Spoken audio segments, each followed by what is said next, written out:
সাধনে পাইব তোমায় গো নবীজি, কোন সাধনে পাইব তোমায়, কোন সাধনে পাইব তোমায় গো জি, কোন সাধনে পাইব তোমায়।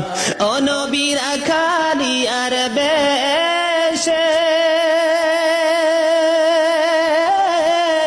মা খাদিজার দেশে গো, বকরি চড়াইতেন জঙ্গলায় গো নবীজি, কোন সাধনে পাইব তোমায়, বলেন কোন সাধনে পাইব তোমায়।